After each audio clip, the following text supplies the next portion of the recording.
Письмо из будущего или стук из 22 века. Эпиграф.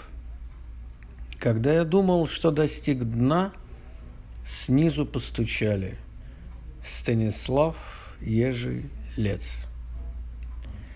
Эй вы, пишу вам из оттуда, куда немногим предстоит еще попасть. Покоя не разрушу и уюта, и не позволю в будущем упасть.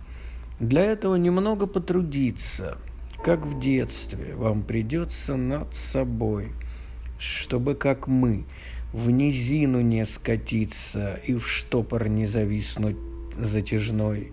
Всего-то нужно не телефон держать, а книги, сочувствовать друг другу и не врать, а без духовности тяжелые вериги над пропастью безвременья порвать. Слова должны быть, а не мордопляски в писаниях и объяснениях любви, а вместо улыбающейся маски естественным смятением удивить.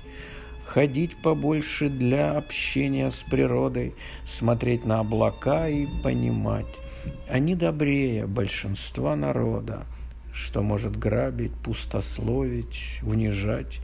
Здесь это норма, я бы сказал, установление, поэтому сейчас на чистоту. Конечно, можно не придавать значения, тогда пожалуйте во мрак и пустоту. Я вам пишу из будущего, братцы, предупрежден, вооружен, так говорят. Не повторяйте опыта троянцев, и ваши внуки ад благодарят.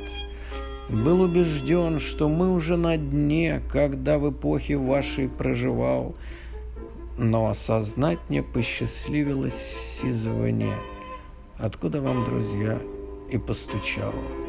История предположений не приемлет. Сегодня постучалась во вчера. Спираль регресса предательски не дремлет. Ее питает отсутствие добра.